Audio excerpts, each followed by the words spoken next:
guys, welcome back to the LA Reads podcast. We're your hosts, Abby and Leighton, and welcome to episode. We're going to talk everything and anything about writing. Woohoo! If you guys didn't know, if you have listened to literally any of our podcast episodes, you should know that me and Leighton have both been working on writing books. We've talked a lot about it. We've mentioned it many times. So if you don't know, I apologize. Or if you're new here, we like to talk about books as well as writing a lot. Definitely. And PSA for everybody, you get to see two people in very different spots in the writing process. But not really. Well, yes, really. Because Abby has written her book. She is currently working with an editor to get it all tuned up and everything. I heavy on the aspiring part of aspiring author. No. But Abby gave me a swift kick in my pants and was like, you need to suck it up and start actually writing. So I'm very much at the beginning of the writing process. But did you start though? Oh my gosh. I wrote my prologue today. This is so exciting. You guys are going to be like, oh my gosh, Leighton, prologue. You do realize that's the first chapter in a book. And to that, I would say you are completely correct. However, you also, I think this episode's going to be really neat because you're going to see we have two very different approaches to writing. And we'll go more in depth with that later. And also, I know a lot about, not a ton, but I know quite a bit about the publishing industry as well. That I think is just so interesting. It's interesting to me. I don't know if it's interesting to anyone else, but I find it all very intriguing. No, I feel like I pick your mind for that stuff all the time. And I tell stuff to Abby and I'm like, oh, I'm going to do this for my book. And she's like, yeah, don't do that.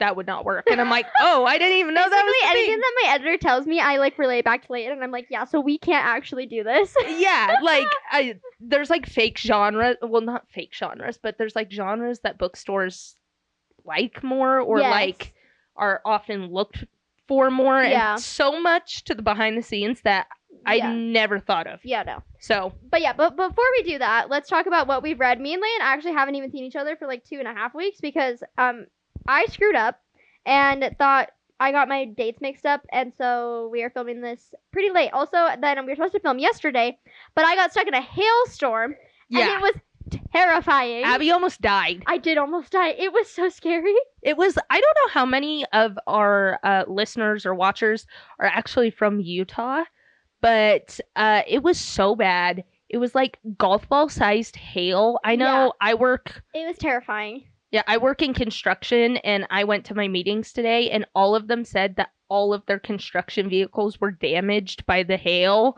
because it was so bad. Yeah, because that's why I started freaking out because my tire light went on, and I was like, I literally think I popped a tire. My tire's flat now. I think I have to get a new tire, so that's great. And because I filled it up, light's still on, and I'm like, okay. Love it when that happens. Yeah, so I ended up, I was on the freeway, and I turned around, but the entire freeway was covered in at least 3 to 4 inches of water, and the hail was stacked in mounds. Oh my gosh. Yes, and mounds on the road. And I feel like I get a little bit, this is so nerdy of me, but I get a little bit of an inside scoop because I work in transportation and construction. They literally brought out the snow plows to push the water off the freeway. Yes. It was so bad.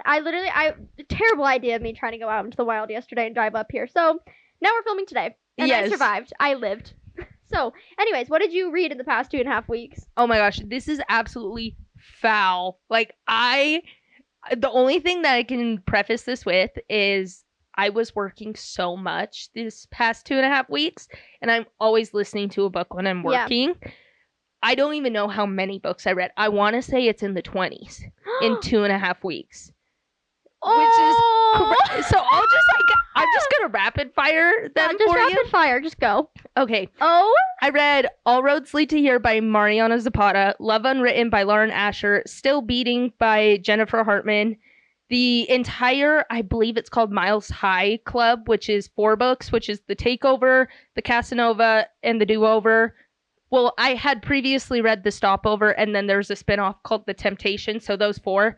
And then Silent Vows by Jill Ramsower, Blood of Hercules by Jasmine Moss, Head in the Game by Rebecca Rath, Heated Rivalry by Rachel Reed, the entire New York Billionaire series, which is Think Outside the Boss, Saved by the Boss, Say Yes to the Boss, and A Ticking Time Boss, which is all by Olivia Hale. Don't You Dare by CC Reed.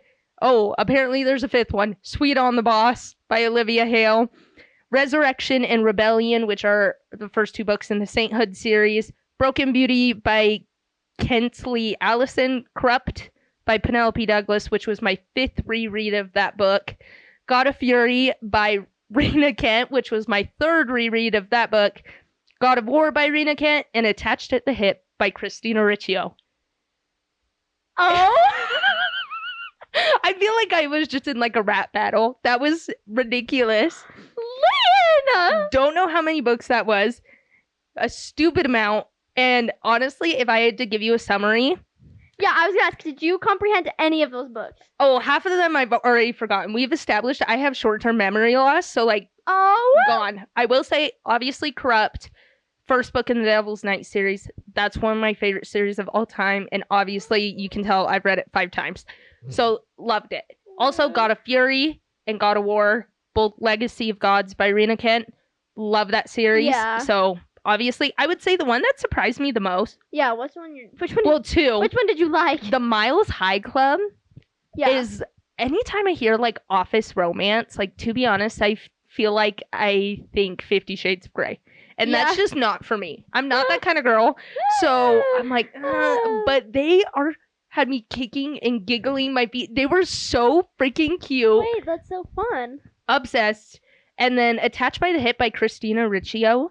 I grew up watching her on YouTube because she's a booktuber.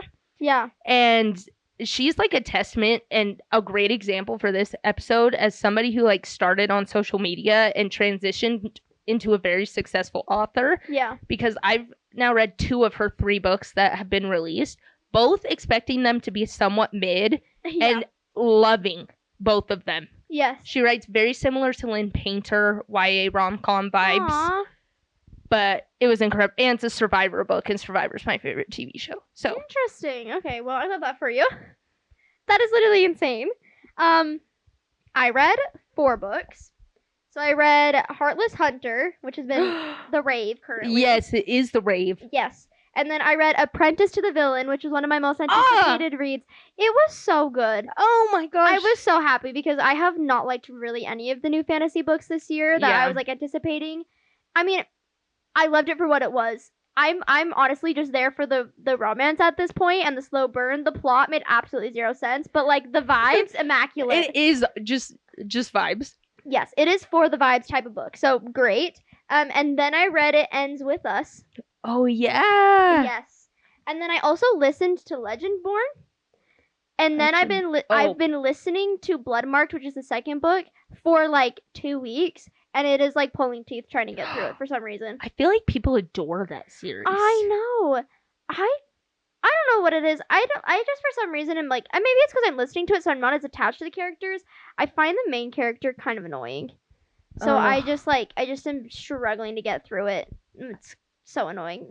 I feel like I always have a hard time picking up fantasy books for some reason because I've requested it from my library twice now. Yes. It's come to my phone on audio and I've sent it back both times being like, I'm just not in the mood. No, yeah. I don't know. I'm definitely not going to read it because has anyone seen how small the words are in the physical copy? Oh my gosh. Tiny. No. So I was not reading it. So I was like, and it was on Everend for like the audiobooks and stuff. So I was like, okay, I'll give it a go. And the first one, honestly, was pretty good. But the second one, I just can't. He can't do it. It's moving way too slow. Like, I'm only halfway through, and I was listening to it today, and I'm like, I'm only halfway? Like, we're not even close to the end? I was like, how? Oh, gosh. Yeah, that's always a toughie. Anyways. But yeah, that's all I've read. What did I do these past few weeks that I didn't read so much? Probably right, as you should. No, I didn't, though. I'm gonna be honest. Right now, you took a much needed break. Wedding stuff is probably. Oh, well, yeah. I think I took a break because I don't really feel like I enjoyed my last meeting with my editor. So. Yeah, which maybe you can shed some light on that as well, just like what it's like to work with an editor later in the episode as well. Yeah, I'm hoping though this will rejuvenate my desire. I had the desire today, but then I didn't do it. Right. So maybe hopefully this will rejuvenate my desire to write again.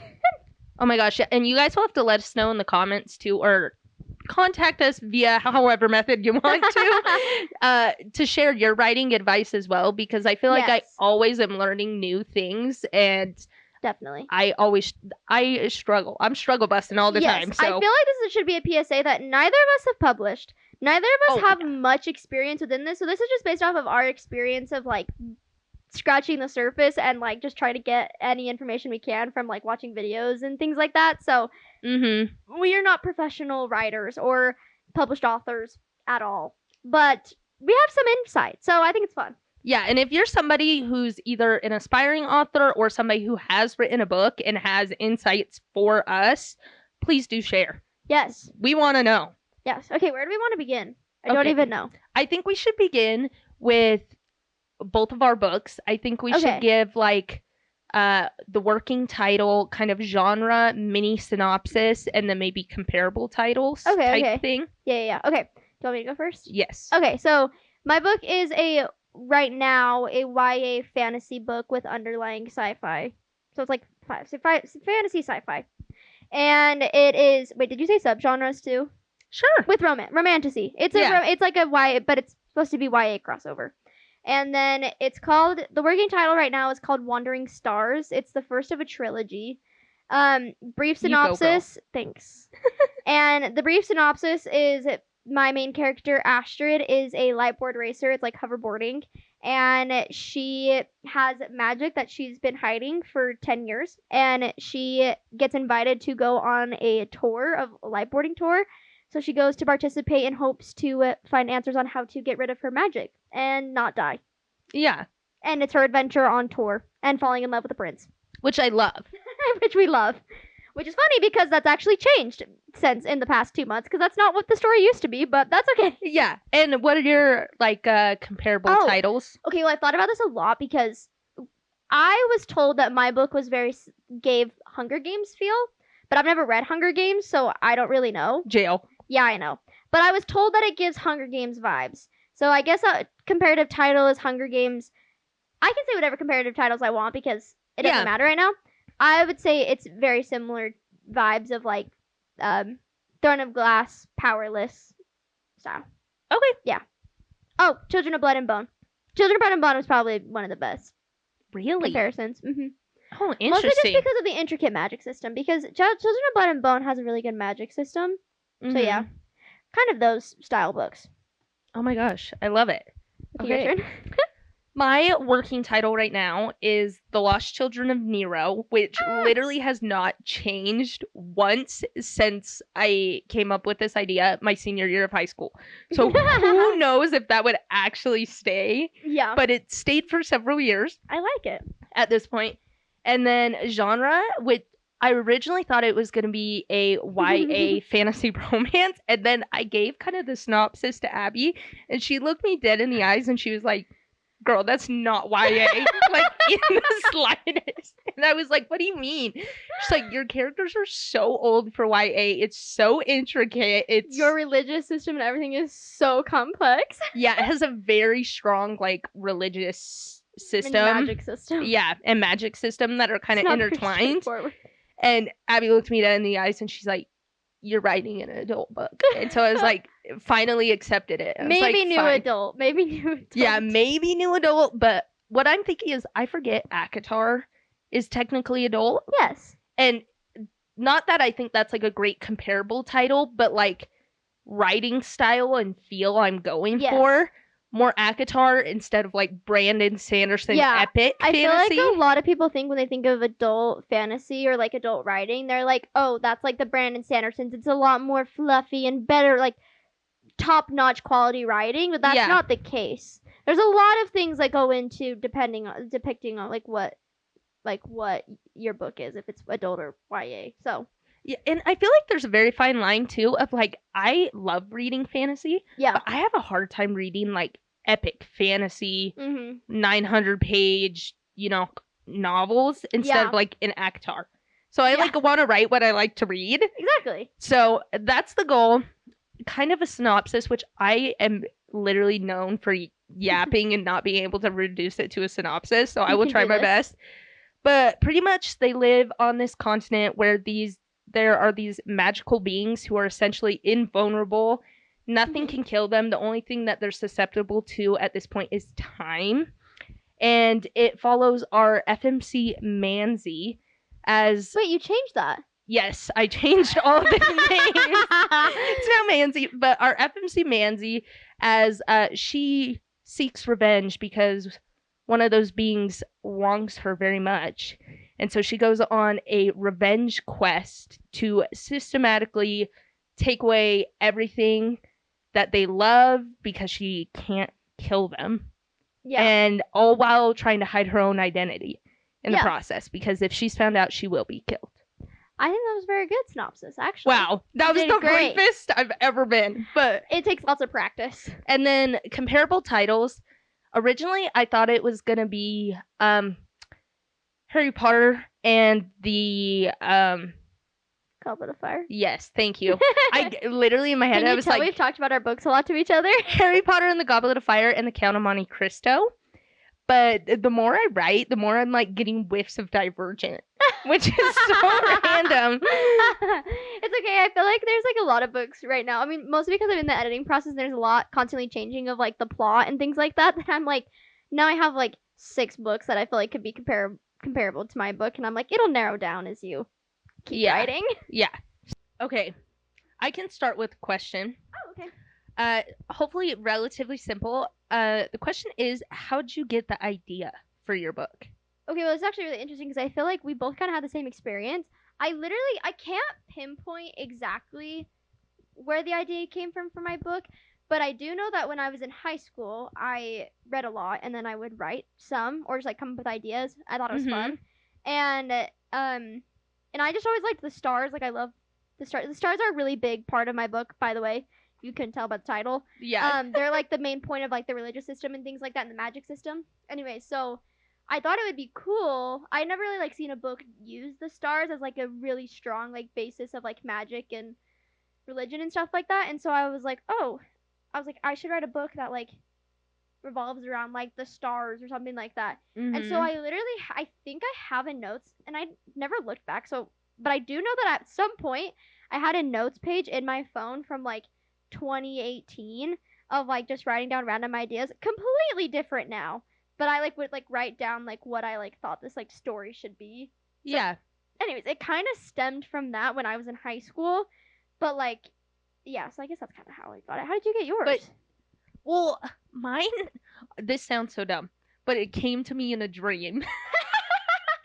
And like, to be honest, kind of, because what my dream was and what the plot is right now, they're not even recognizable, but like the spark that got me thinking into the serious logic and everything like that I think I had a dream like my senior year, and I like woke up, and I used to keep this dream journal where I would write down like if I had any cool dreams, because I knew I had always wanted to be like an author at some point. So I'm like, I should write down if anything cool happens so I can just save it.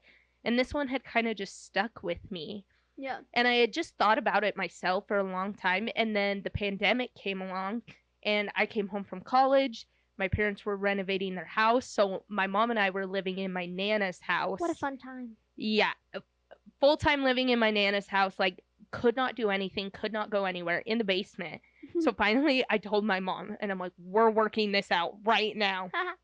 We spent days walking through this story, figuring out how it was going to work, all the logic, and then I never touched it because I had another story idea that I thought of that I liked a lot more, so this kind of went on the back burner, and then I recently picked it up again, and I changed all the logic again. Yes. Well, we talked about this.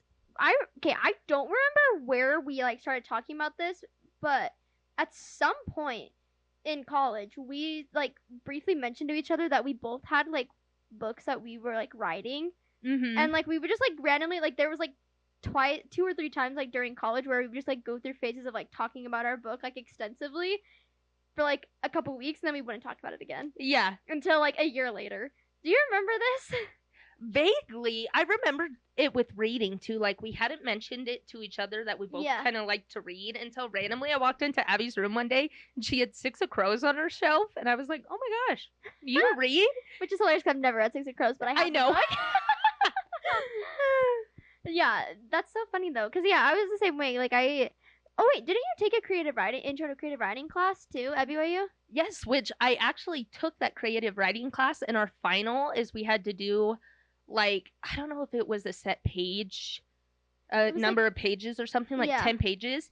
And what I decided to do is I decided to write a chapter for my book and then yeah, submitted that and then did the peer critiques and yeah, everything, so on and so forth. And that actually became the prologue for another book that I want to write. So, yeah. Because that's what I was thinking. Because I was like, because that was what happened. I originally thought, because BYU has a creative writing minor, and so I mm-hmm. thought I wanted to do the creative writing minor. But then I took intro to creative writing, had a terrible experience. My professor told me that I was not meant to be a writer, and I was like, okay, never mind. Yeah. It was a bad experience, and I'm really sad that I did that. I've like contemplated multiple times going back to get even just my minor because I'm like, even just a couple classes would be so helpful. As well as Brandon Sanderson teaches at our Yes. university that we went to.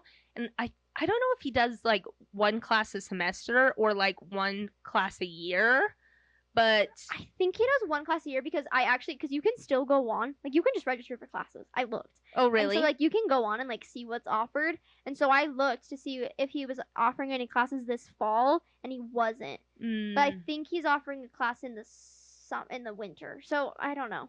It's well, I know he teaches creative writing as well as he has this class that I've heard a bunch of rumors about that he accepts I think 11 students. Yeah, it's very And exclusive. in order to get into the class, you have to already have a complete book and you Yeah. submit your first chapter and he reads your first chapter and he picks 11 students to kind of Yeah. take under his wing and then hopefully get your book ready to publish by the end of the class. Yeah.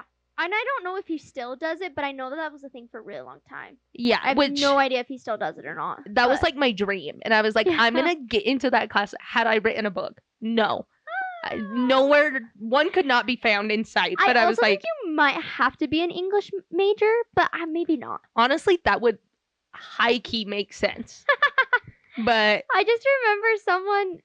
Do you remember Grady from freshman year? oh my gosh, yeah. Yeah, so he was an English major, and he was telling me like freshman year, he was like, "Yeah, I'm an English major because I want to get in this class from Brandon Sanderson." And I was like, "Who's Brandon Sanderson?" I didn't know who he was, Yeah. and I'm like, "That's so embarrassing." But now I've like literally, that was like where I started learning things. Was Brandon Sanderson has like 8 videos on YouTube or 10 videos of like lectures. Like he just recorded his lectures of his creative writing class and posted it on YouTube. I've watched them all like 2 or 3 times now at this point because oh my I'm gosh, like, yes. I need to digest everything that he says. Well, watching those and also just seeing, I watch a couple other authors that post on YouTube and even TikTokers who have also published books and things like that.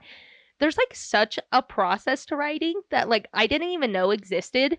Where so like much. your editor's handing you materials where it's like every scene you have, you need to make sure that you hit these checkpoints in the scene. I'm like, I'm flying by the seat of my pants. I'm writing what I want to write because I can. Yeah. Like, So, and this is a question for you because we had talked about books, but I feel like it's been more recent that we've like actually like sat down and started writing. Like, what made you actually start sitting down and writing again? Like, and actually doing it. oh my gosh, honestly, I feel like it was low-key embarrassment because my favorite thing to talk about is wanting to become an author. My family is probably so sick of me being like, oh my gosh, Leighton, yeah, you want to be an author, but you won't write anything. And finally, I feel like it hit me where I'm like, I'm probably so annoying. I need to go, hide, do not speak to any of them, write something, and then come back and be like, hey guys, I wrote a book. Let's talk about it now. Because hasn't your sister written a couple books too? Oh yeah, my sister's written a freaking trilogy. Like for funsies. She's never published them or anything. She just does it for fun. And she wrote them. I remember she started writing, I swear, when she was like 13 or 14. Oh. And she wrote the entire trilogy, I think, before she graduated high school. And I had read them all, and then she went back and redid them all, and I reread them with her. Yeah. And I'm like, you're the coolest person. And she not once has mentioned wanting to be an author. She's like, oh, I just kind of did it. Well, that's kind of how it happened with me, though. It was like last year, we graduated college, and then I was just like, in the summer, I was so bored. I was like, I don't know what to do with myself now. I don't have homework. And so I literally started writing out of just like, I think, pure boredom. I was like reading, and then I was like, if these are the books that are being published, I think I could write a book and make millions as well then. Because if this is what's getting published, I can definitely do that too and do it a lot better. Well, okay, I also feel like now is the time we kind of need to talk about our different writing processes. You can go first. Okay. Because I aspire to be Abby. Well, in this I have way. to explain my journey to make this make sense, I have to explain how this all started. So I started writing. And I started I had always kind of had like a vague idea of what I wanted to do. And I've had this like the vague outline idea in my head for the past like year or so. Now it's been like 2 years, but like a year ago. And then I kept seeing, because I started posting on Book Talk, I started seeing a lot more writing TikTok stuff, and people were like giving advice and whatnot. And then I saw a video that was like, the best thing that you can do is just start writing. Like, your first draft is going to be terrible. Like, you're going to have scenes that are going to be like, insert fight scene here, enter next chapter. They're like, it doesn't matter, just keep going. And I was like, you know what? Okay. I had like watched a couple YouTube videos. I think her YouTube is like Abby Writes or something like that. Okay. She does great. Watched a couple of her videos, did some, character analysis things, kind of started plotting it out, and then I was like, I'm just going to go for it. Chapter 1. Wrote the entire book in a week and a half. Which I literally don't understand, because Abby's somebody who can sit down and like words just flow out of her, and she can like essentially word vomit or like word dump 20,000 words.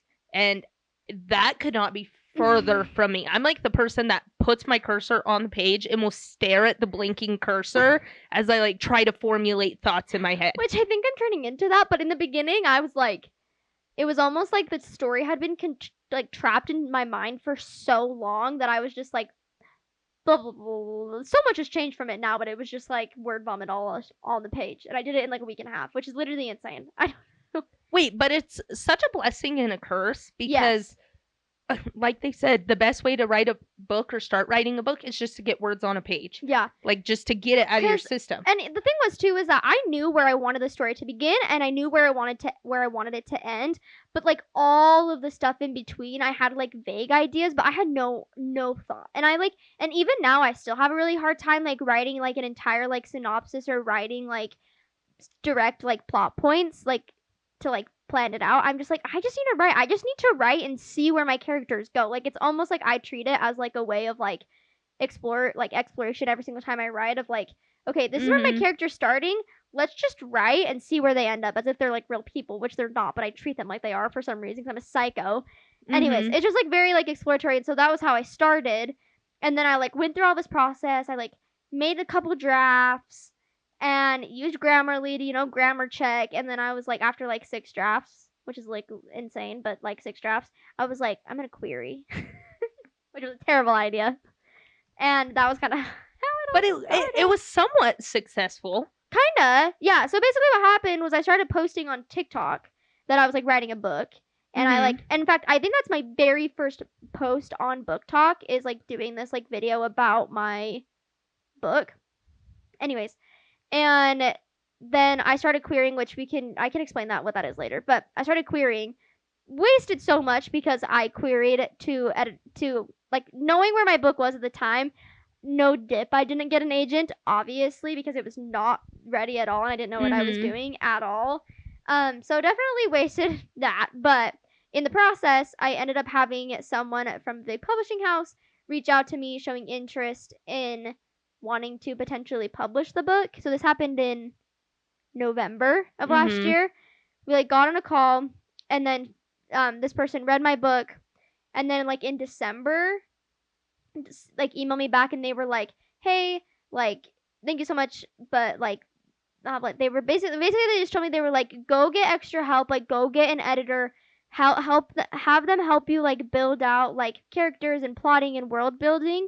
And they're like, "But if you ever rewrite it, I'll read it again." Yeah. Which I took that as like so you're telling me there's potential. Yeah. I was like, because I feel like, I'm like, this industry is really hard. And so I was like, I feel like if you really didn't want to do it, then you would have just told me no and left it at that. Like, wish you luck, whatever. But they didn't. They were just like, I'll read it again. And I was like, bet. Delete all, start it over. Wait, but isn't that it's kind of, once again, like a double-edged sword in the sense that sucks to hear, but at the same time, it's somewhat reassuring to be like, at least the bones of my book are good. Yes, and it was really nice. It was honestly really motivating because I was like, I just needed someone to tell me if this was even good, and it wasn't. And the instantly when I saw the email, I knew exactly. I was like, okay, yeah, all of these things I need to change. I know it for a fact, and there was just so much that I needed to change because I did it the way that I did of like exploring and then things like that. That I was like, I just need to start over. So I completely started over, changed a lot, and then I did a little bit more prep, but still not as much as I thought I needed to. Which is funny because I think that's the polar opposite of what I do, because I am not like an exploratory writer. I cannot sit down with a blank page and say, you know, let's let something come to me and let something happen.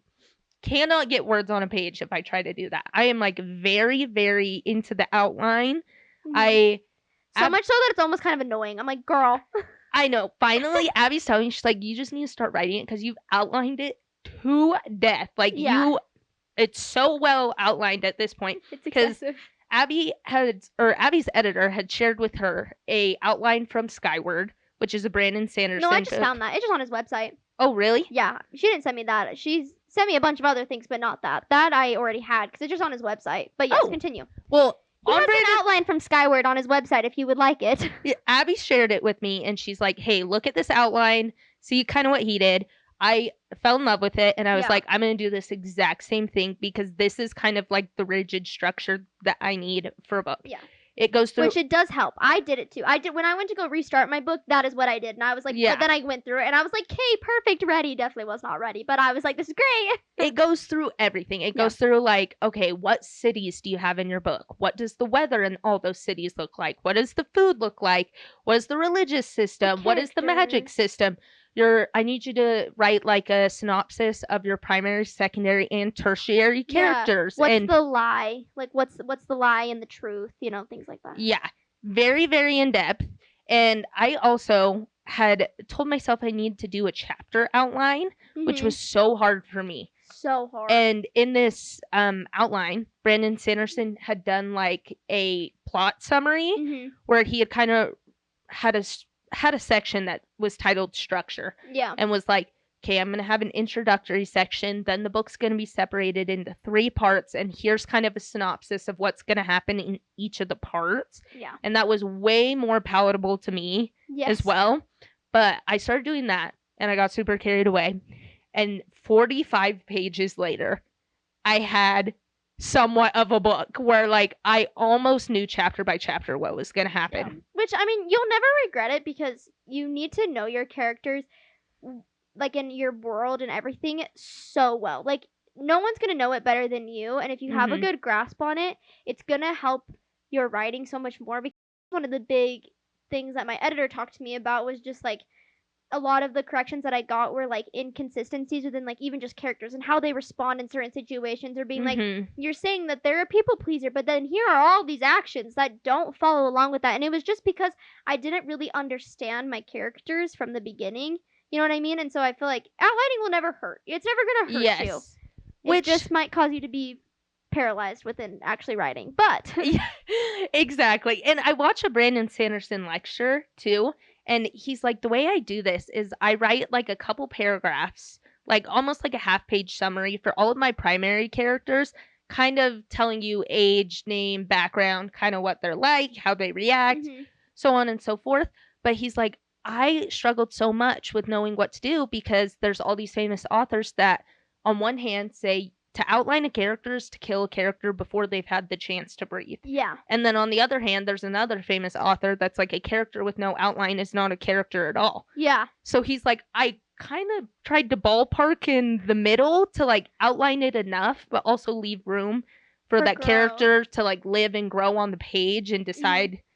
But I'm a big believer of you need a starting point. You need a good starting point and maybe even a midpoint of like, you know, like have an idea. Because I mean, coming from someone who did do a lot of exploring as I was writing, I don't know how you have like just no concept of your characters before you start writing. Oh, I mean, I don't get that. At least your main characters. I will say that. I did an outline, my first outline, and it was about 25 pages. Yeah. And I sat down, my parents and my husband, and for 6 hours, we walked through the entire thing. And I was like, guys, this is everything I have planned for this book. They're so kind. And yeah, they're the best. I bought them dinner. Hopefully that was enough. And they were like, this is great, but X, Y, and Z make no sense at all. Yeah. Like, I had such a major plot hole, as I had mentioned, kind of the magic or whatever. There's these characters that are literally invulnerable, right? Yeah. Back in the day, that's not how they were. They had like indestructible skin, or like couldn't be, Yeah. their skin couldn't be penetrated and things like that. And I had created this Achilles heel for them that like could essentially kill them. And my parents looked me dead in the eyes and they're like, why don't you just drown them? Why don't you just poison them? Why don't you just... And I'm like, wait. And then I realized literally there's no point that my book existed. I'm like, wow, I made this so hard for no reason. And I almost like started to cry, not because I was upset, but I was like so grateful that I'm like, oh my gosh, what if I would have started writing and it didn't make any sense? Yeah. No, and that's like the most painful thing is like writing it, because I didn't outline enough, writing it and then realizing like, oh, so her knowing that she had magic wasn't originally the beginning of my book.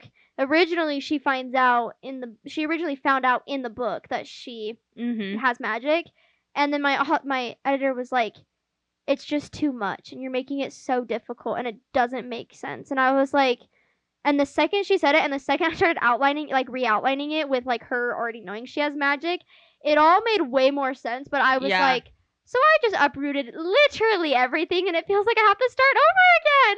Which it's so hard, because to a certain degree you're gonna have to do that. Like, nobody's ever gonna get through a book and not have to rewrite like major chunks of it, if not like all of it.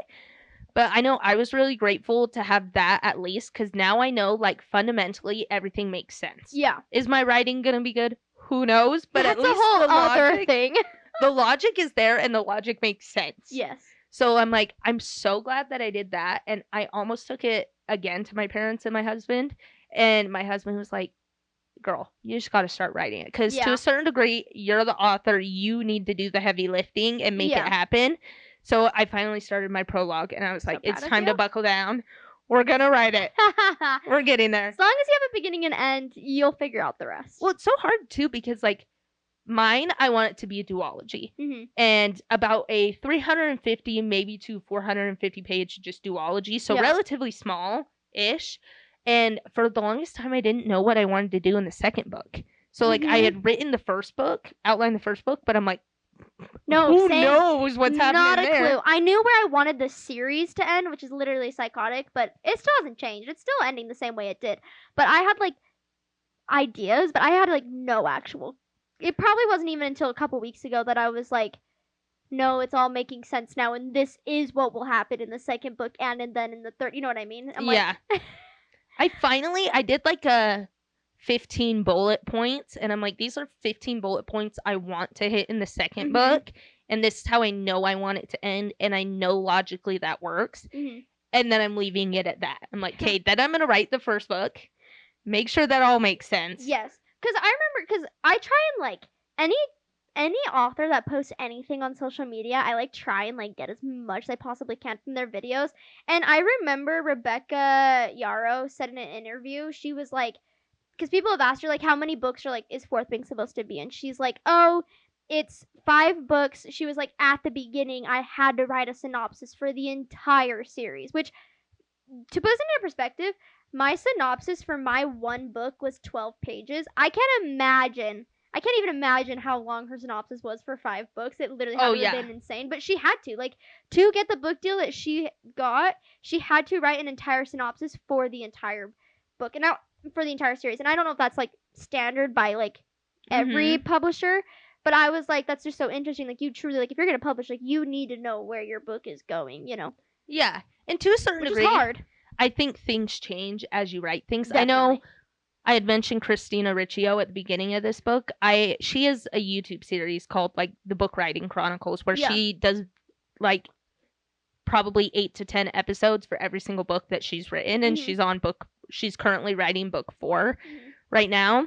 And she had mentioned that she's like, I have to write this synopsis, because she is a literary agent and everything like that, and they require that she submit a synopsis. She's like, I wrote 6 different endings, because she's like, I don't know what's gonna happen. She's like, which is fair. She's like, I kind of have an idea, but like, I need the characters to live and breathe on page, and then when I get closer to the end, I'll decide what I want to do. Yes.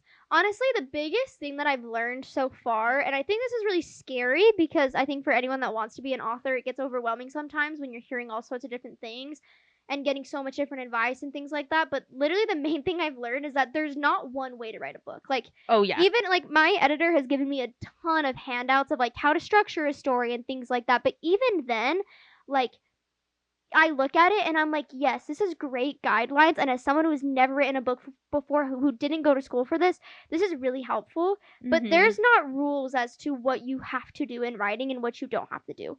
Like, it is all going to be objective in what you do. And it just depends on the type of person you are, the story that you're telling, even just like the genre that you're writing in. Like, that's going to change completely on how the process of writing a story is, like things like that. And so it's just really interesting. Yeah, like sometimes I felt like I got really overwhelmed at some points of being like, oh my gosh, this is just like so much. But it's like, I don't have to do the things that people say. Like, even my editor is giving me a ton of handouts. I don't have to do everything she tells me to. It's just like suggestions and like ways to help you if you need it. You know what I mean? And I think, and correct me if I'm wrong, I think a lot of it too is like, they're really helpful for you now that you have something written, so you can go back, reread a scene and be like, does this meet the structure points? Yeah. I'm not sure if when I'm writing, I'm really thinking about like, am I meeting every single structure point? Like, yes, in broad strokes, where it's like, okay, I need to have an inciting instant. That's non-negotiable. I need to have like climax / hero moment towards the end, so on and so forth. I need to have these soft plot twists, these hard plot twists. Yes, I'm thinking about all of those, but like, there's so much detail that goes into the structure of it that I don't know if you're going to be able to get to without actually having a book. No, first. I honestly, and this is so interesting because some of the words that Leighton is saying, oh, my folder is all the way over here. Hold on. Oh my gosh. Be back shortly. Abby is going to grab her handouts folder that her editor has given her. Guys, it's like literally like a huge, like a thicky folder. So basically, first, the one thing that my editor gave me was like basically like this worksheet. If you're on YouTube, you can kind of see it, but if you're not, sorry. But basically, it's like the way that you can like structure a book. And so you have like your pre-story, which is like establishing what's gonna happen. Then you have your inciting incident, which is basically just like the call to action for your character. It's the call on a quest, or someone dies and that sends them to wherever they're going to be going, etc. And then you have, you know, the big moment, like basically like plot point number 1, the midpoint plot point, the big moment plot point number 3, and then you have the climax, and then you have a hero moment within that. It's usually like when the character like saves someone, or they save the city, or whatever they do is like their hero moment. And then you have the post story, whatever happens next. They get kidnapped and taken away and in a new place, and then story ends, or whatever it is. And like, my editor gave me this, and I was like, oh. Yeah. I was like, so that's how this works. And I always knew what those things were. Like, instantly when I saw what, like, the actual words of, like, what those things, these moments were called, I was like, that makes sense. But I was like, I didn't think about it. But I felt like it was a lot easier to, like, look at what I already had and be able to be like, okay, I can identify in my story what these are. And then be like, oh, but I don't really have a midpoint. So what do I need to do to, like, fix that? You know, I can't imagine, like, completely starting over and starting with this, I feel like would be really overwhelming. Yeah, definitely. It is.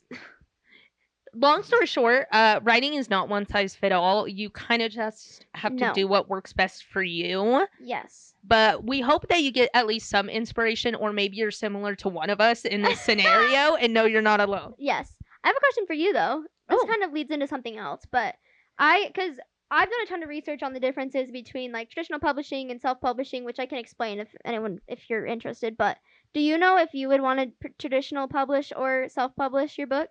I mean, ideally, I think if I could traditional publish, I think that's a lot of people's dream. You know what I mean? Yeah. But getting into like actual traditional publishing is so difficult. I didn't So hard. I didn't even realize how difficult it was until I started. Can I explain what self-publishing? Yes. I'll do it like as briefly as I can. So basically, there's like two ways of publishing a book. There's multiple. I think there's a couple, but for the most part, there's like two well-known ways. There's the self-publishing route, which is basically you write the book, you pay for an editor, you pay for the cover, you pay for it to be printed and the inventory, and you sell it on your own individual website or on Amazon. I know there's like an Amazon self-publishing option where they'll print it for you, something like that. Anyways, and to me, I see self-publishing as like basically you're doing it and it's like your own business. Like you're in charge of marketing and all of that. It is your baby, your business, your book. Or you can go to the traditional publishing route, and for those of you who don't know really anything about traditional publishing, there are 5 main publishing houses in the world. And I don't remember all of them off the top of my head. You can Google them. If you Google main publishing houses, they pop up immediately. So, anyways, there's 5 of them. And within all those 5 publishing houses, there are a bunch of imprints. And those are basically just like small branches of those big companies. That's where you get like Bloomsbury and Red Towers and like all of those books that are like on the Simon and Schuster, things like that. Those are all imprints of one of the 5 main publishing houses. And to get in to be traditionally published, you have to get an editor in one of those imprints or the main publishing house. But you can't just submit your book and say, "Consider my book." You have to get a literary agent. And to get a literary agent, you have to query, which is basically just like a stupid letter, an application that's stupid. And there's a lot of structure to it. And it's literally the worst. And then you have to submit your query letter to agents that are looking for your specific type of book. And then you have to get a literary agent. But you don't pay them. They work for free, and they get paid when you get paid. So if you get like a book deal, then they get a percentage of that. Which is why it's really hard to get a literary agent, because they won't pick you up unless they think it's gonna sell. Yeah. So exactly. It's really, really difficult. But if you do traditionally publish, you get a book deal, they pay you. You get their resources, they print it for you, they do the editing, they do the cover art, they do the marketing for it, they get you in the bookstores, things like that. You aren't paying anything. They're basically like buying the rights to your book, and they distribute it how they see fit, and you're basically just like the face of said book at this point. Yeah. So there's definitely different routes. Which I don't know if a lot of people know, but a lot of popular authors nowadays self-published and then got picked up.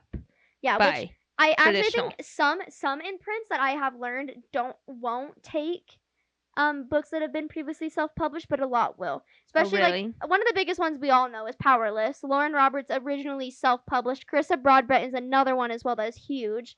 That she originally, all of her books were self-published. They're just now getting picked up and being slowly released as. And I think Hannah Grace self-published, yes. right? Yeah, as well as Elsie Silver. Yes, a lot, especially romance. Romance is a lot easier to do just in general. But yeah, a lot of them will self-publish. It's a lot. You'll see it a lot with like people who gain a following on TikTok or it's like a popular book. It's like Powerless. She self-publishes because she has this following on TikTok.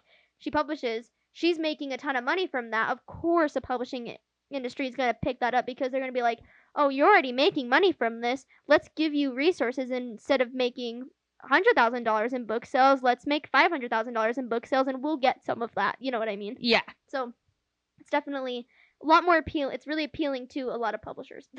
Yeah, and I think for me personally, I think you're the same way. Traditional publishing would be ideal. Yeah, that would be the dream. Especially because I see books that are published, and I know we have talked about this. I see some books that are published, and I'm like, that book can be published. My book can get published. And get a literary agent and get picked up. Like, I'm like, I feel like I can write a good book, you know? Yeah, and I think everybody obviously has their own taste, and certain books appeal to them more than others. So sometimes I read a book, and for me, I'm like, this is not my cup of tea. If I were the person doing the publishing, I probably would not have published it in that case. But obviously, there's an audience out there that does like it. Yeah, so, and also, like, for example, if you are publishing with Bloomsbury, for example, you're automatically in the biggest bookstores, in Barnes & Noble and stuff. Like, you are already, like, almost, like, basically guaranteed sales at that point. the reason why I don't want to self-publish is because one, I'm not in a hurry. Two, I don't really care about the money with self-publishing because inevitably if you are a bestseller, you will make money from publishing, and that's just business and that's how it works. You may not make as much or something like that, but like you'll make a lot more. And I don't want to have to pay the money up front, and I already have a business. I don't need another one. Yeah. Which is what like I feel like self-publishing kind of feels like sometimes. No, 100%. I don't know how those people do it. Your warriors literally couldn't do it myself. So yeah, you have to put a lot of money up front to self-publish. I feel like if you want to do it right. I feel like some people just publish a book and call it a day, but I'm like, no, you need to like if you're gonna self-publish, you need to pay money for editors and go through multiple rounds with different editors. Like it's a lot of money. It's expensive. Like I know my brother-in-law, his brother's writing a book, and he just paid for somebody to record an audiobook version. The man who did the audiobook for Name of the Wind, he paid him and said, hey, will you record my book in audio and things like that. I think if I were to self-publish, I would want to do that and go through all the channels because I know some people would just throw it up on Amazon as like an ebook. Yeah. You know? Yeah, which like I definitely would want to go through the like I would want if I was self-published, like I would go as far as I possibly can with it. Yes. But I really don't want to do Okay. Some fun questions. Oh, okay. How'd you come up with your characters' names? Oh, my characters were actually it was kind of hard, but they're easy in the sense of they all are tied to the stars, constellations, space, or just like nature based. They're all some of them are very, very far fetched. It's like the Greek story that's tied to one of the stars in a constellation. Like it's very, very far fetched. Yeah. But I kind of always had like a basis of like it has something to do with the sky or they mean light. Like a lot of names all mean like light or bright or things like that. Mm-hmm. So. And did you just look that up, like Google search or Pinterest? Yeah, lots of Pinterest. We talked about this. I have like a massive Pinterest board of like a ton of names. So a lot on Pinterest and then a lot of Googling. Like at first it started off as like names of stars. So like Castor is one of my characters and that's like a big star. Things like that. Astrid actually doesn't mean anything that ties to that. I don't even remember what her name means, but it just sounds like star related. Yeah, it's star adjacent. Yeah, it's star adjacent. What's really funny actually though is that Astrid and Castor's names from the beginning of my book never changed. They were always the two characters that I knew from when I was in high school. I was like, those are their names. Everyone else's names, either their character existed, like became a character, or it changed. Originally, the main like male character's name was Orion. I was gonna call him, except for I called it Orion because I'm stupid and I thought it was like Orion. And then I read multiple books and I realized that like any book that has like star adjacent things is their main character's Orion, and I was like, I was gonna say change that. All the Zodiac Academy people out there, there's Professor Orion, as we know. And yes. So yeah. You want to know something that's so depressing too is that I have never read the Zodiac Academy. I wanted like a mating bond type thing, and I wanted to call it Starbound. I'm telling Leighton this. She goes, oh, so like Zodiac Academy. And I was like, you've got to be effing kidding me.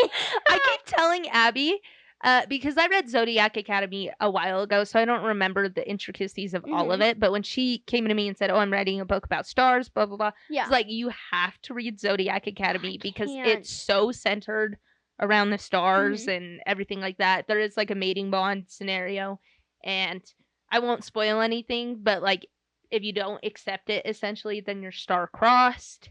Yeah. And, yeah. Anyways, I was so annoyed. I was like, you've got to be kidding me. I'm not going to read it because I don't want to be self-conscious about like... Yeah, and I don't want to like act like subconsciously like steal something or like copyright something. So it's just too close. I mean, my book is not anything with zodiac signs or anything like that. It's not that type of thing.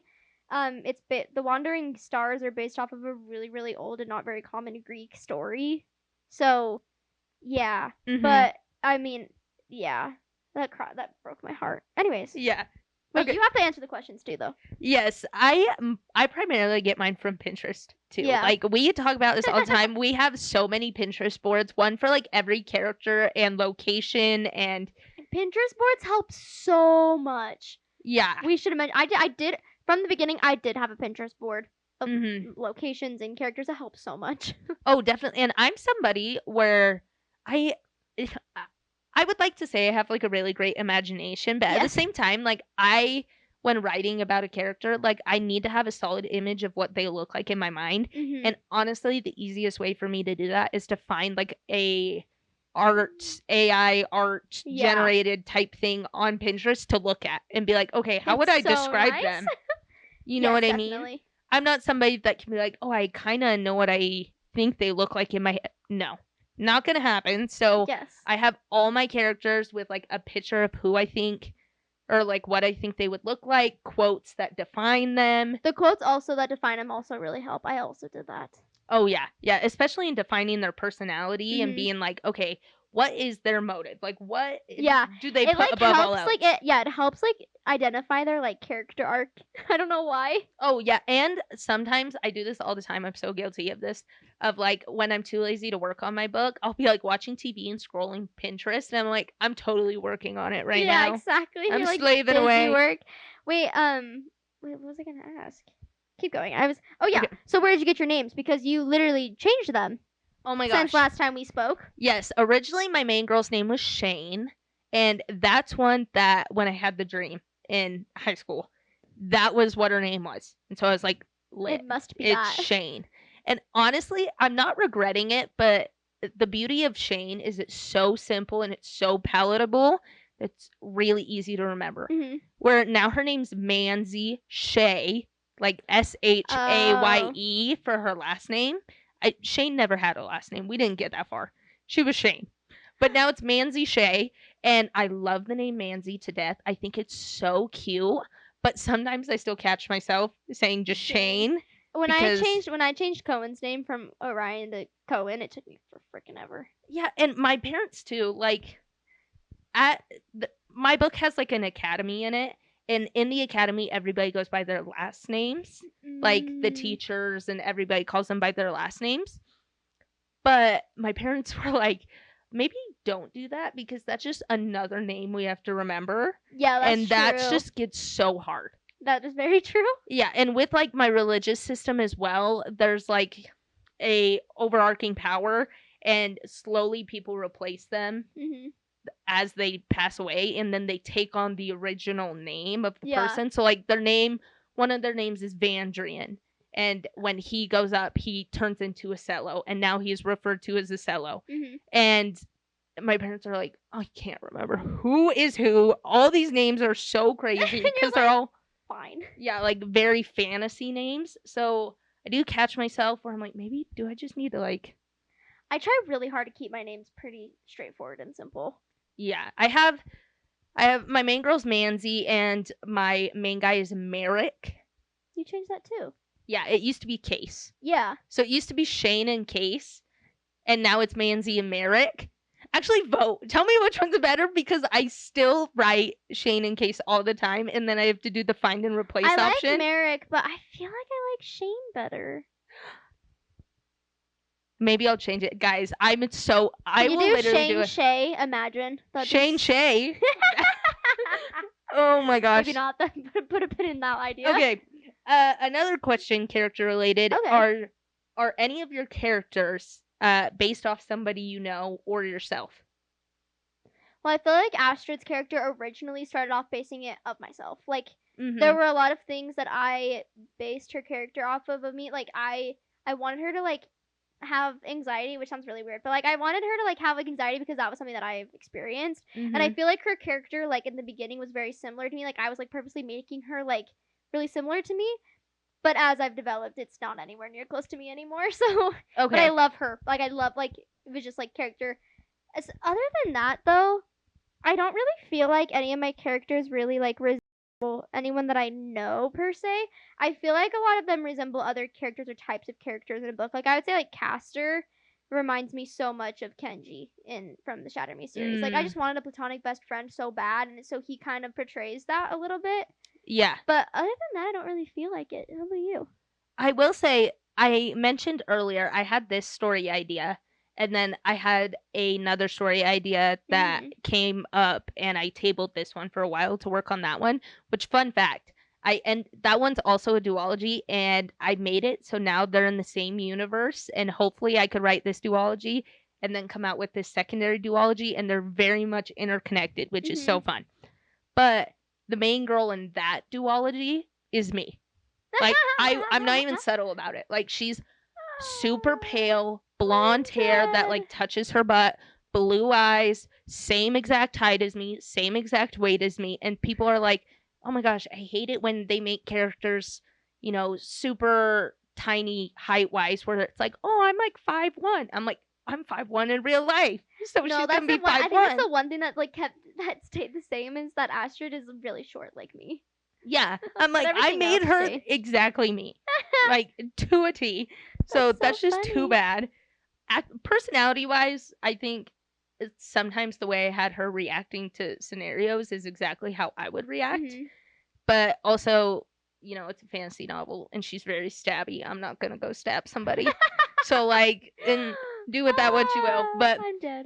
My main girl for this one, Manzi, I don't even know. Like, I feel like I'm still learning about her every single day. Because, like, I have a really good idea of what I want her to be. But every time I put pen to paper, I feel like I write it. And she doesn't do exactly what I thought she did. And then I'm like, oh, maybe that's actually better. Maybe I should have her acting more like this. Like, originally, Merrick, he was like a playboy. Arrogant playboy type. Yeah. And now he's like very stone cold, kind of indifferent, like she's a fly on his shoulder that he needs to get rid of. Which is so funny because I had the opposite experience where I wanted Cohen to be like more like stone cold, and as I wrote him, I was like, you are nothing like that. You are rule following, golden retriever, arrogant playboy.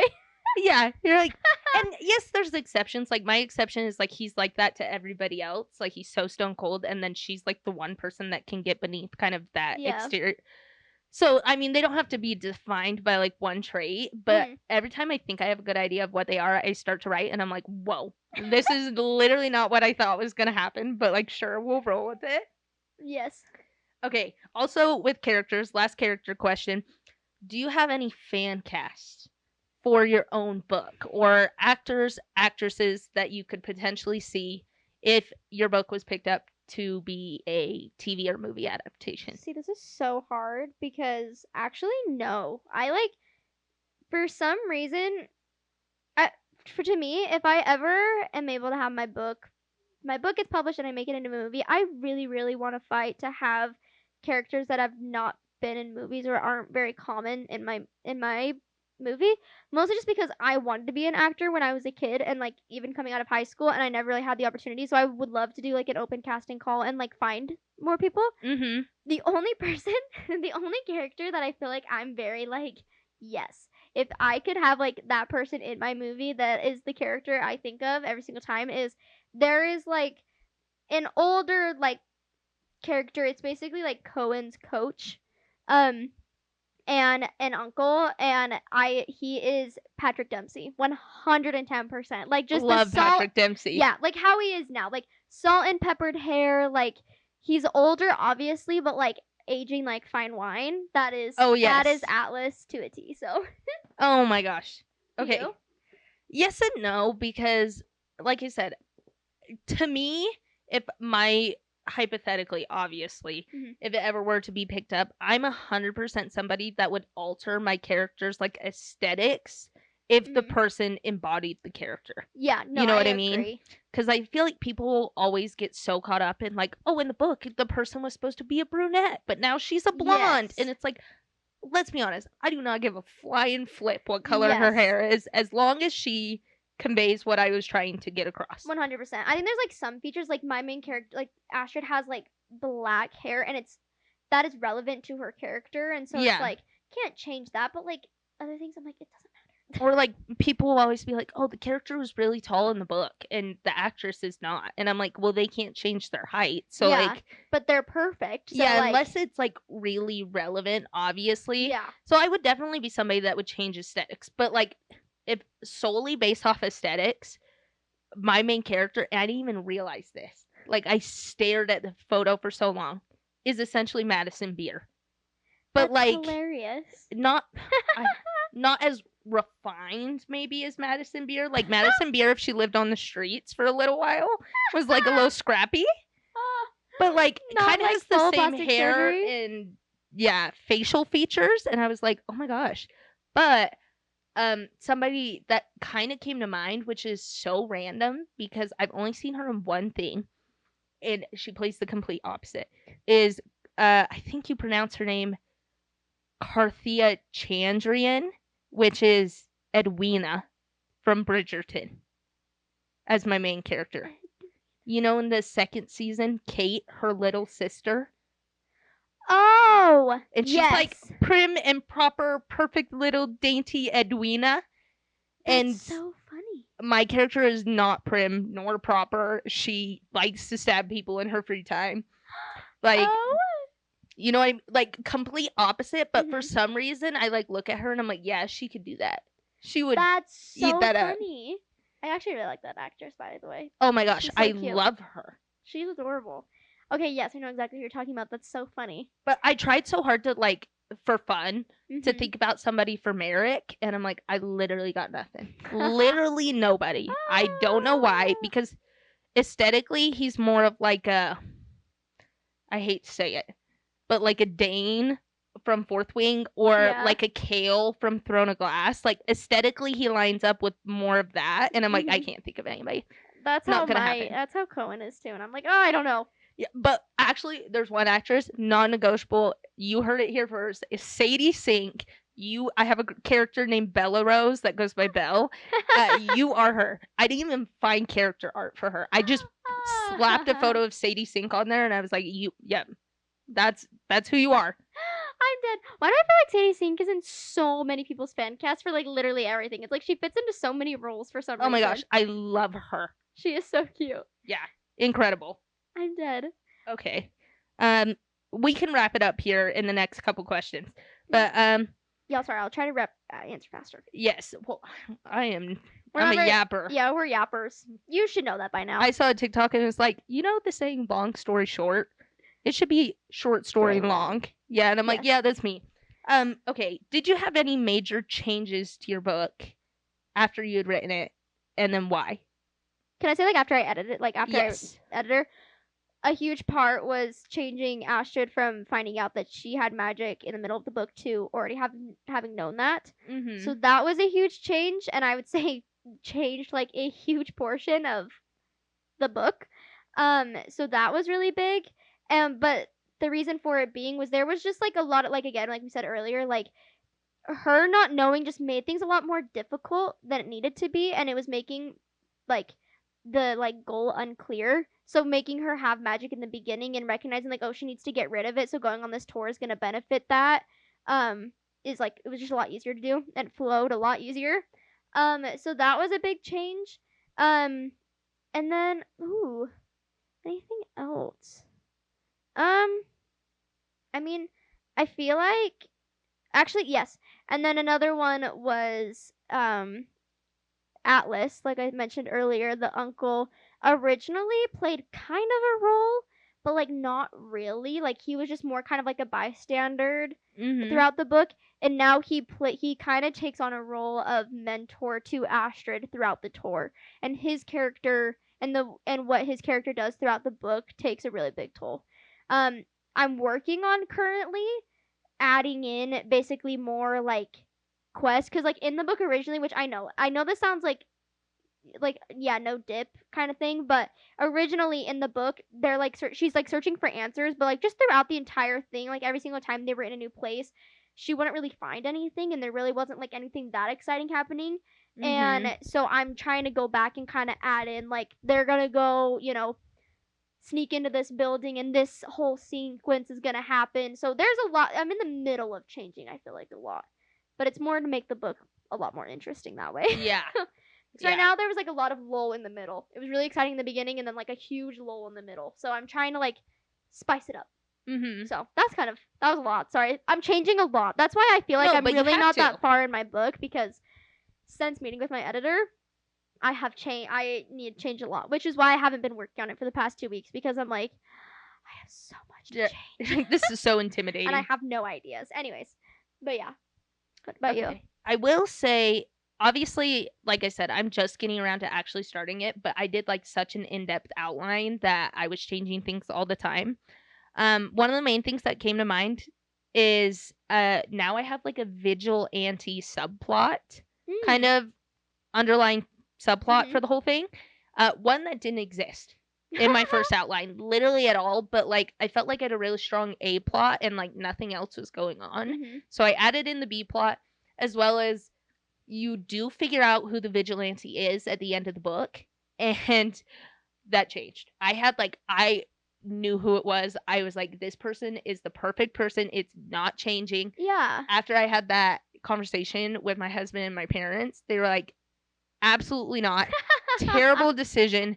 So obvious. Like, don't do that. Decide to switch it all up. The person that I ended on, I'm obsessed with. Like, they are literally one of my favorite characters of all time.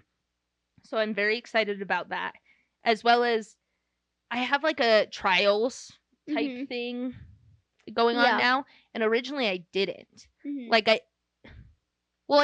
did, but it was giving very light lark, maybe, where it was like loosely in the background. Yeah.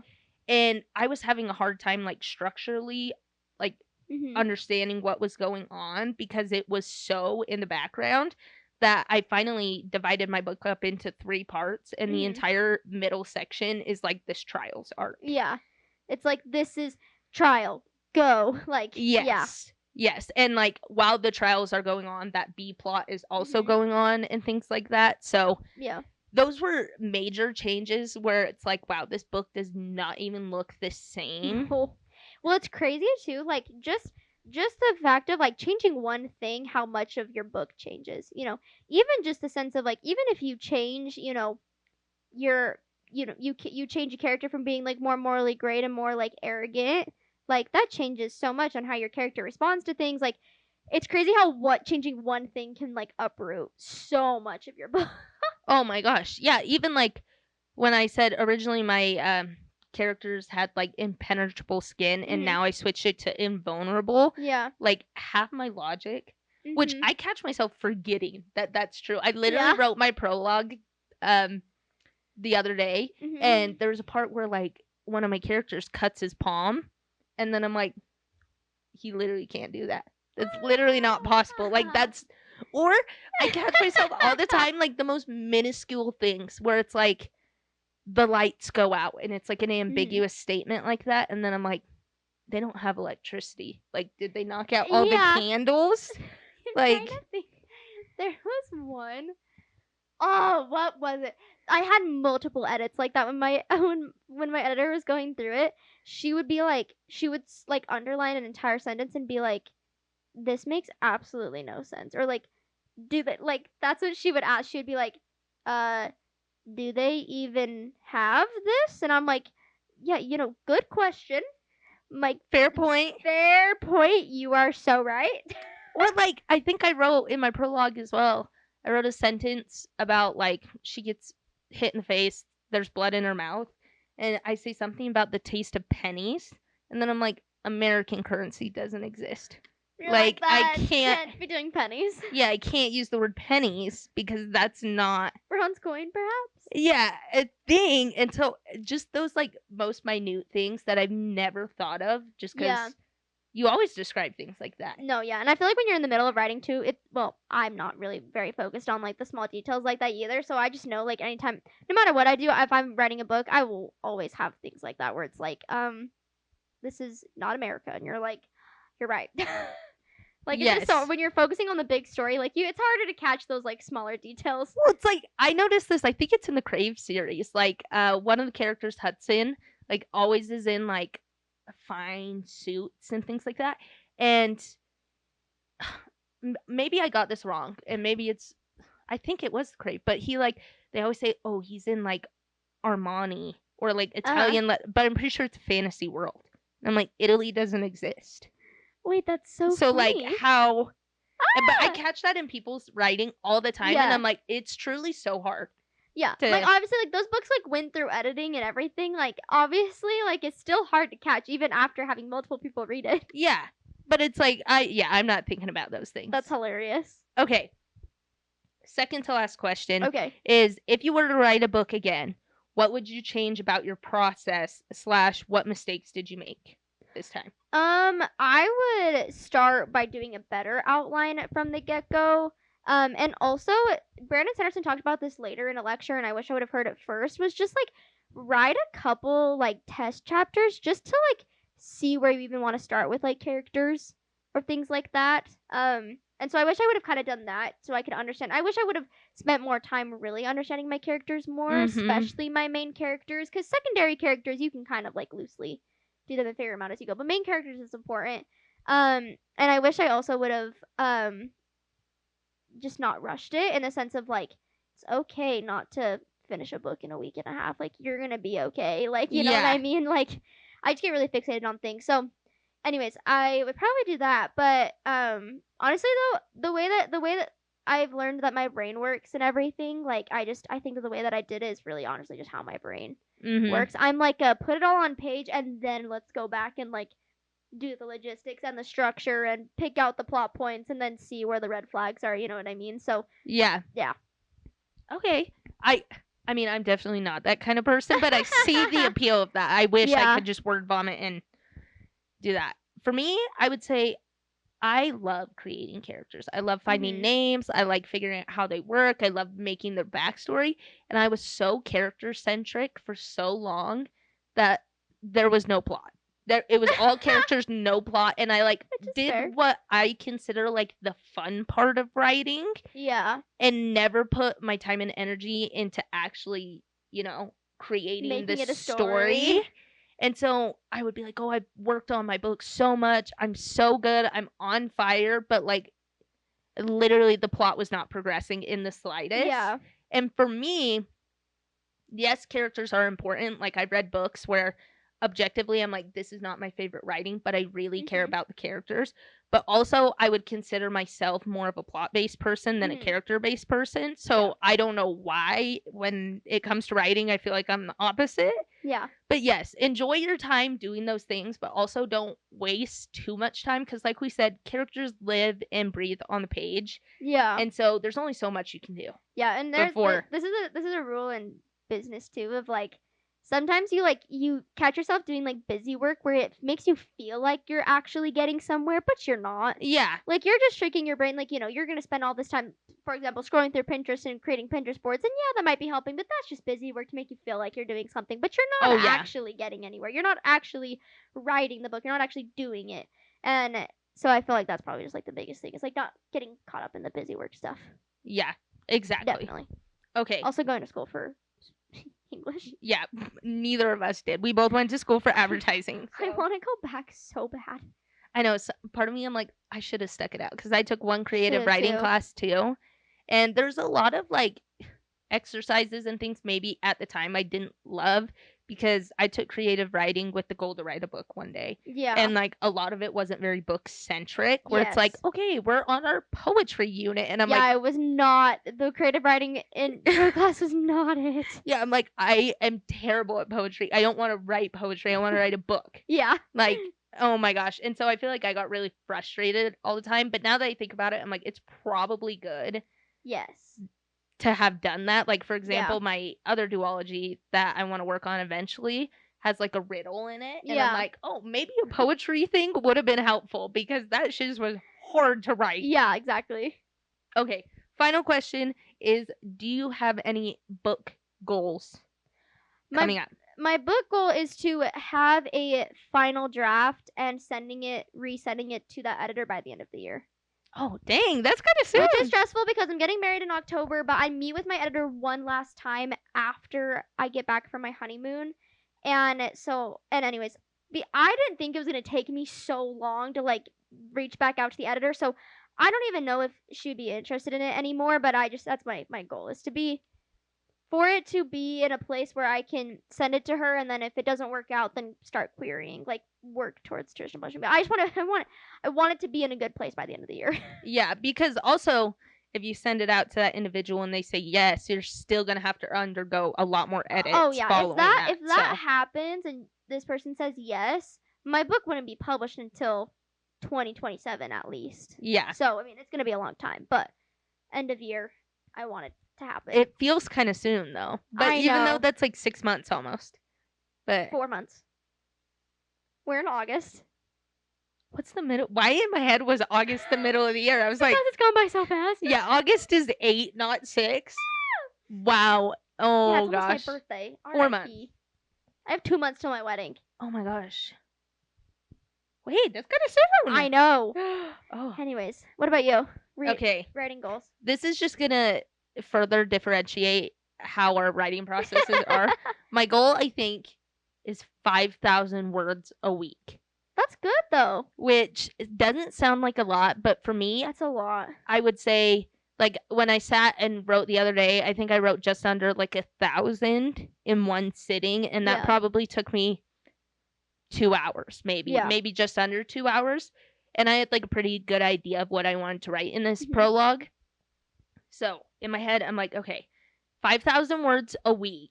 If I exclude August, that would entirely and start like September 1st, it should get me to roughly 80,000 words by the end of the year. Which is good. Which is awesome. I think, correct me if I'm wrong, 80,000 to like 100,000 is like 350 pages or something like that. I think 100,000 words is like 300 pages, 350 pages. Oh.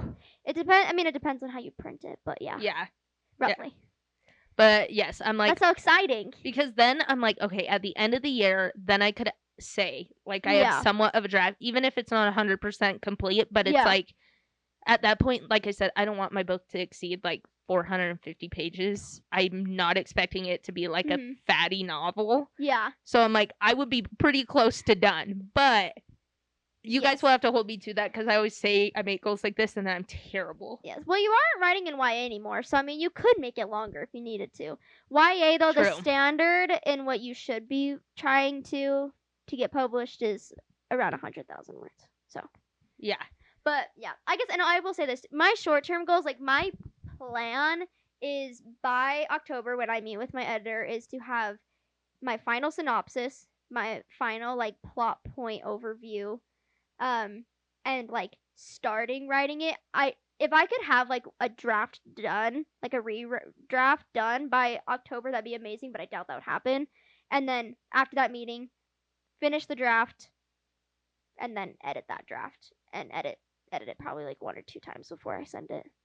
Yeah. One time to like go over it all, and then a second time to put each chapter into Grammarly and make sure my grammar isn't stupid. Oh my gosh, I'm not even gonna attempt to format a book. Like, and I hope if any future literary agents are looking, I already know I'm not good at that. Like, hopefully I can provide you with quality content. When my editor sent me the file of like, this is how like the industry formats like your manuscript, and I was like, okay, so I gotta buy Word. I gotta figure out how to do this header and what is going on. It was like this whole detailed thing. I sent it to you. How to like structure your manuscript, and I was like, I've been doing this in Google Docs. I will say it's that way for a reason, because I read tons of self-published books. I'm a very avid Kindle Unlimited reader, which is like tons of self-published books are available. And I'll open a book sometimes, and it's like not formatted in the slightest. Like it's literally just like a paragraph with a hard return, like 2 hard returns, and it's just like block. And I'm like, why am I struggling to read it this way? Yes, 100%. So there's a lot that goes into it that I did not know about until, bless my editor, she's a sweetheart. She's very patient with me. Yeah. But yeah, I write in Google Docs. Do you write in Google Docs? I also write in Google Docs. Yeah. I don't, it's easiest for me. Yeah. I know my way around it well. I hope I can provide quality enough content that they can overlook the formatting and be like, we'll just do the formatting because the content is there. Like, we do not care if I'm just hoping that when I send my manuscript again, the editor that I was talking with is gonna she's gonna open it up to like the actual correct like manuscript formatting, and she's gonna be like, Yes, much better. Like, she'll instantly know that I got help, you know? Have you seen the TikToks too where people are like, oh my gosh, my book is 200 pages long, and then they put it in the actual like book sized format. I think it's like A4 or something like Yeah. that, and then it turns into like 400 pages. Yeah, but you You're like- you gotta adjust the text size and like, yeah, I don't know. Yeah, You got I'm like, you got a lot to adjust there. So I mean, I don't think it equates to 400 pages. Yeah. But For it me, equates to that's a so far on the back burner because right now I'm like, I just need content. I need to write You the need to book actually before write I it. worry about the formatting of said Yes, book. but this is good though. Actually, I'm really glad we did this because I actually do feel very like motivated now to like go and write. I will probably go home and write tonight, which makes me feel really good about myself. Oh my gosh. Yeah. Oh, one last thing for writing mistakes, which I know we kind of passed that topic, but it just came to me now too, is Abby's really good at this again. And this is something that I really struggle with is just rewriting the same things over and over again. Oh. It's like there's a certain point where you just have to move on. Mhm. Where it's like you write your chapter 1, you acknowledge your chapter 1 is not that great, but you Mhm. got to move to chapter 2. Yeah. And for example, I literally caught myself when I had a second at work today when I was waiting in my car for a couple people to show up for an event we were doing. Mhm. I started rewriting my prologue. And I was like, Leighton, literally, I'm on prologue. I literally wish that you could like write a chapter and then lock it, and you can't open it again until you've reached a certain chapter. Okay, wait. What's also so fun, and this is like not a writing hack, but like for me, I just love it, is like, sometimes I go like blind. Like I can't tell if my writing's good. I can't tell if it's bad. Where like I'm very analytical with other books that I read. Yeah. But for some reason, the minute it's me, I'm like, I cannot tell. Oh, I can't Like, tell either. It's so hard. And something that has really helped, I did it today, is technically I have my chapter 1 written too, but I wrote it forever ago, so I'll have to update it. Yeah. But I literally went into Google Docs and I clicked select all and I hit speak. And then I slowed down in my settings, like my narrator's voice, and it will read my book to me. I mean, it is like robotic. It's a robotic voice because whatever. But it helped so much with like the formatting of sentences. Also catching like in Google Docs, it's terrible at catching when you spell words. It's like super wrong. Yeah. Things like that. So like I'll hear a sentence and I'll be like, that did not make any sense. Wait, I've never thought about doing that. I should definitely do that because people tell you like read it out loud, but again, it's hard when you like. I feel like your brain automatically skips over things when it's your own writing. So I feel like listening to it like that would be such a good idea, Leighton. Oh my gosh, yes, and it has a slightly different voice if you put things in quotation. So it has like a slightly different voice for dialogue too that I will read to you. But that helped so much because I was like, wait, that sounded kind of good. Wait, I am totally doing this. That's genius. Yes, we'll have to do it and then come back and report back. Well, I'm so excited. This was so fun. Did Anyways, you have any other questions? No, the only other thing I could think of, which I don't know if I'm mentally prepared for this, is if you wanted to share like the first 3 lines of your book as like a teaser. Oh, yeah. But also, like I said, I'm currently rewriting mine as we speak. Yeah, I was going to say, I just barely, like 2 weeks ago, rewrote my first chapter, so I don't even remember what it says. So let's look, shall we? So it's definitely a working progress.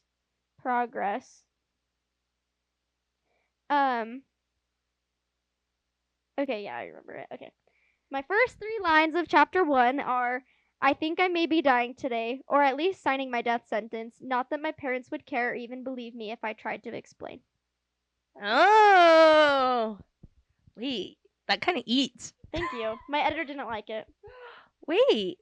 She told me that that was too that it didn't make any sense as to why she felt like she was dying today. And I said, you're not supposed to understand why you think she's dying today. Oh my gosh, mine's like very over the top. Like I catch myself once again being blind because I'm a very flowery writer. Yeah, I should clarify. I'm not a flowery writer at all. Take Fourth Wing. That's my style of writing. But also, like, I feel like I'm unnecessarily flowery where I'm like, what am I even trying to say? Am I just like trying to go off the rails? Hot and cold all at the same time. Literally. Like, sometimes I read it to myself and I'm like, I feel like I just needed to tell him what's happening because it's getting a little confusing. That's hilarious. Go. Okay. You can do this. My first like 4 or 5 lines because they kind of all go together. Oh my gosh, why am I kind of scared? Okay. It says, I'm drowning. My lungs seize as a wave of realization crashes into me. What did I just do? One moment I was crying out a sodden song, urging my legs to carry me away from my gilded cage, only for the tune to be met by the indeterminable abyss that was my mind. There were so many big words. Guys, Man, I didn't breathe once when I read that. Holy. I wish that I could write in that way because I just think it's so satisfying and sounds so good. My brain is just not smart enough to do that, Leighton. But also, I think it's just a testament to, like, you write faster, I write a lot slower. So I think Yes. you'll do it just on your second draft, and I try and Yes. get it perfect in the first draft, which You obviously need to does stop not doing happen. that. Wait, that was such a fun idea, though. I rewrote this chapter, like I said, 2 weeks ago, and then I left it. So I forgot. But Yeah, I you're was like, oh, maybe that was kind of good. Wait, but that was so good, though. I'm so impressed. oh my gosh, wait, after this, I'm going to make Abby have it speak, like, the first paragraph of her book so we can listen to it. Okay, wait, like on the podcast? Oh, no. We can do Okay, it I off was the like, podcast, I think we need to wrap this up. This Yeah. is becoming lengthy. Honestly, though, I feel like we talked for so long, but I still feel like there was so much I could still talk about. oh my gosh, yeah, we could do probably an episode 2, 3, 4. Probably. I just feel like there's so much that I've learned about it all that I just think it's also interesting. And Abby didn't even touch base. Like, I love hearing her talk about it, about, like, all the genres, like, new adult versus crossover versus... So interesting. And also, like, how that works within, like, the business of publishing. I don't know. Mm-hmm. We'll have to get into it in another episode because this has become very lengthy. But anything else? No. I think I'm that was done. fun. Okay. Thank you guys so much for listening to this week's episode. I know that was a long one. Honestly, at this point, all of our episodes are long. We Yeah. apologize. We're yappers. Yeah, So- I love long form content. Let us too. know if you do. If you don't, we're super open to making like shorter 30-minute Maybe episodes. we're so in the wrong. I just like it when I can like turn on a podcast and be like, I know this is gonna entertain me for the next hour. I don't have to Yeah. keep switching every like 15 minutes. Well, it's like I'm doing laundry or I'm at work or something, and I don't want to be constantly switching things on my phone. Yes, So- exactly. So, anyways, but thank you guys so much for listening. Make sure you guys follow us on all of our social media. It's just at LA Reads Podcast. And yeah, that's basically it. We will see you all next week. Bye.